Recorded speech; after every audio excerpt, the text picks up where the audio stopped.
But my appreciation of Pakistan began with my dad. Yeah. And hey, y'all come back this way. Oh wow, that's amazing. See, we stayed during this storm just to meet you. So how long ago was that when he was in Karachi? Okay, let's see, here it is. Yeah. Okay, 1944. That's and so he served in the Flying Tigers. Oh wow! And so it was really interesting that they actually I somewhere, and I've got to find it, but there was a $1 bill, silver certificate, that all of the pilots signed, and it indicated they're leaving from Miami, Florida by boat through the Suez Canal to Karachi, and then he went on to Agra. And then he served in Kunming, Chengdu, and Xi'an, China. Nice. Oh, wow. But the bottom line is it began in Karachi, okay? Nice. And then I've had wonderful visits to Islamabad. And then I've also, one time, it was really meaningful to me, I was present in Muzaffarabad for a earthquake recovery. In 2005. Yes. Yeah. Okay, my goodness, you're right. Okay, you're right. 20 years ago. Well, my memory is good. Yeah. Thank you.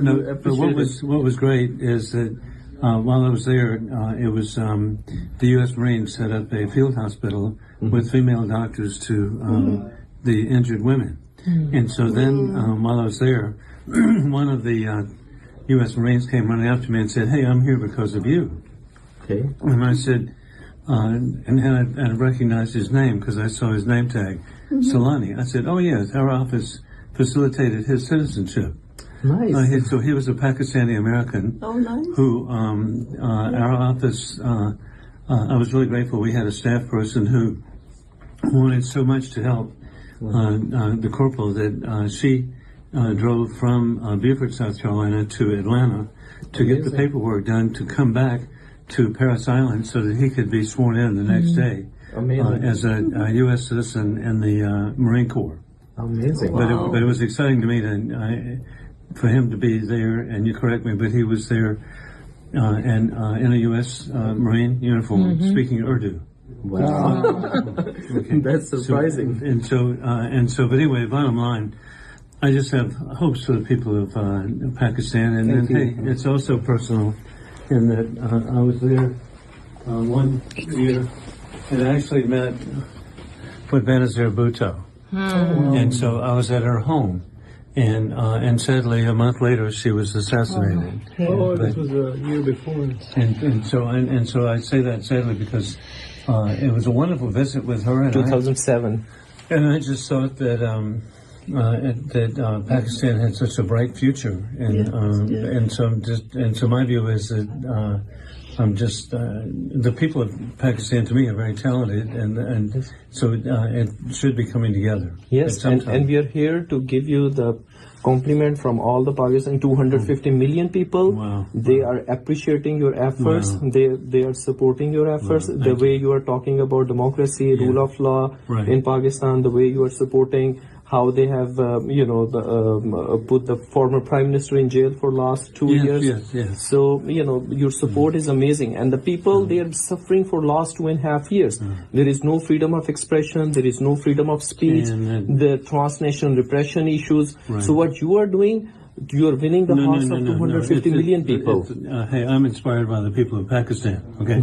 So I'm not doing it. The people of Pakistan are. Did you live in Pakistan? And excuse me? Did you live in Pakistan? No. It just appears it was before you. And what a small world. I remember one time meeting with members of the Pakistani Senate, and I was talking to a wife of one of the senators, and we were talking about our grandchildren, and out of the blue, how proud we were our grandchildren were doing so well. I said, "Where do your grandchildren live?" And she said, "Santa Monica." Anyway, and